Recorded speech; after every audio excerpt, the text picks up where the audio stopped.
बिस्मिल्लाहिर्रहमानिर्रहीम। अस्सलाम वालेकुम।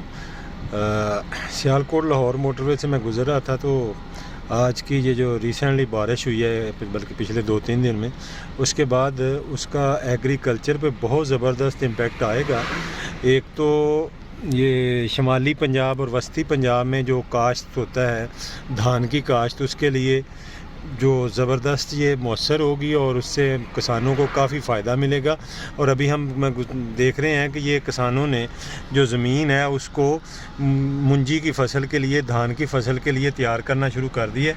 आप देख रहे हैं कि सामने एक ट्रैक्टर चल रहा है जो ज़मीन को तैयार कर रहा है। ये धान की जो काश्त है उसके लिए ज़मीन इस तरह तैयार की जाती है कि पानी डाला जाता है, पानी डालने के बाद उसको उसमें हल चलाया जाता है, जिसे कहते हैं कि कद किया जाता है। ज़मीन को जो है नरम किया जाता है। नरम करने के बाद जब ज़मीन नरम हो जाती है, हमवार हो जाती है, पानी ज़मीन में खड़ा हो जाता है, तो फिर इसमें जो पनीरी है, ये जो इधर आप देख रहे हैं कि ये धान की पनीरी काश्त की गई है, यहाँ से इसको उखेड़ेंगे और उखेड़ने के बाद एक एक तिनका करके इसमें ये लगाई जाएगी। तो ये बड़ा काफ़ी मुश्किल काम है। और धान जो कि चावल जो जिसे हम कहते हैं फसल है, ये पानी से शुरू होती है, पानी पे ख़त्म होती है और खाने के बाद जिस्म में भी ये पानी ही पैदा करती है। तो अभी हम ये प्रॉपर आपको बता रहे हैं कि किस तरह ये फसल काश्त करने की तैयारी की जा रही है। ट्रैक्टर जो किसान हैं मसरूफ़ अमल हैं। इसके बाद अगला मरहला क्या होगा अभी हम बताते जी। तो हम बता रहे थे कि ये धान की फसल की काश्त का तरीक़ाकार आप देख रहे हैं कि किस कदर मेहनत के साथ ये जो नौजवान हैं ये लगे हुए हैं धान की फसल को आगे प्लांटेशन के लिए।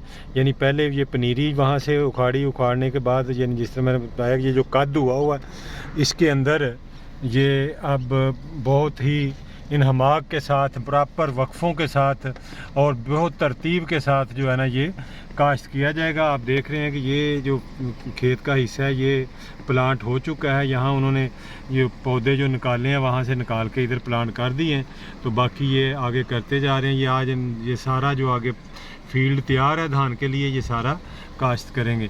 तो इस तरह ये जो अभी आपको पीछे ज़मीन नज़र आ रही है कि बिल्कुल खाली पड़ी है, ये आहिस्ता आहिस्ता सारी सरसब्ज़ व शदाब और ग्रीन कारपेट की तरह नज़र आएगी चंद दिनों तक। और फिर ये 3 माह के अंदर ये धान की फसल जो है ये तैयार हो जाती है। और फिर भी ये उसके बाद भी इसकी जो हार्वेस्टिंग होती है, कटाई फंडाई, और फिर उसके बाद इसकी ये राइस मिल पे जाती है, तो वहाँ इसकी छिड़ाई होती है और फिर चावल जो है वो निकलता है। तो ये बहुत ही मुश्किल काम है, काफ़ी डिफ़िकल्ट काम है, काफ़ी मुश्किल मराहिल हैं इसकी धान की फसल के।